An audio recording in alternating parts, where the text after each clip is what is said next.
Alors maintenant, à l'intérieur de cet espace européen, essayons de voir quelles sont les différentes situations qui peuvent exister. Ça va nous donner quelques repères à retenir pour décrire simplement la géographie de l'UE. Déjà, la répartition des habitants dans l'Union européenne. Je vous avais demandé de repérer les régions les plus peuplées, les régions les moins peuplées. Alors, cette carte du livre qui nous permettait de le faire, choisit des échelles assez différentes, puisqu'on va avoir des régions ici. Là, on a la représentation, par exemple, de la densité de population en Occitanie. On voit qu'elle est de 50 à 100 habitants par kilomètre carré. Et puis, dans d'autres territoires, comme la région du Latium de Rome, on va avoir des régions beaucoup plus petites. De la même façon, en Espagne, entre la région de Madrid ou d'autres régions beaucoup plus larges, bon, le choix laisse un petit peu sceptique. On va quand même se servir de cette carte parce qu'elle fait apparaître quelques tendances. Alors, première tendance, on voit des zones de forte densité représentées en rouge, plus de 300 habitants par kilomètre carré.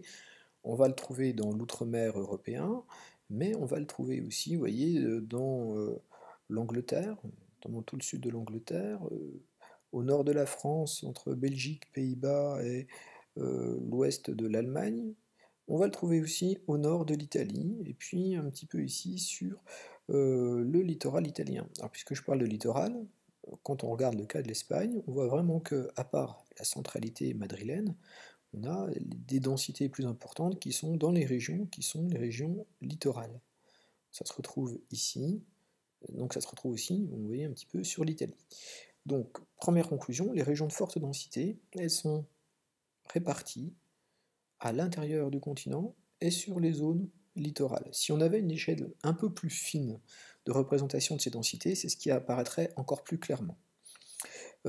Sur la région centrale, une région dont je vais vous rappeler l'existence, du sud de l'Angleterre, en allant jusqu'au nord de l'Italie, en passant par l'ouest de l'Allemagne, le nord-ouest de l'Europe ici, eh bien se dessine une grande région européenne, très peuplée, très urbanisée, qui s'appelle la mégalopole européenne. Donc c'est une des trois grandes mégalopoles que vous devez connaître, rappel encore de quatrième, avec la mégalopole du nord-est des États-Unis et la mégalopole du Japon, eh bien il y a une grande mégalopole ici, depuis Londres jusqu'au nord de l'Italie. C'est la région la plus peuplée. Deuxième type de remarque qu'on peut faire sur cette carte, ce sont les régions moins peuplées.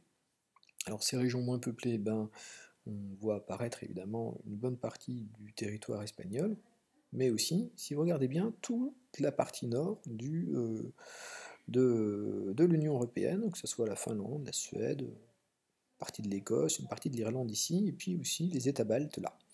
Alors, pour la partie la plus au nord de l'Europe, c'est clairement des latitudes parfois polaires, ici. On va avoir donc un gradient de peuplement beaucoup moins important dans cette partie de l'Europe. On note tout de suite ceci en résumé. Donc c'est très simple, hein. La partie la plus peuplée de l'Europe, c'est la mégalopole, donc il faudra être capable de bien la repérer. Une définition à noter, elle est importante, et les littoraux. Ensuite, partie la moins peuplée, en gros le nord de l'Europe, notamment les régions aux latitudes polaires.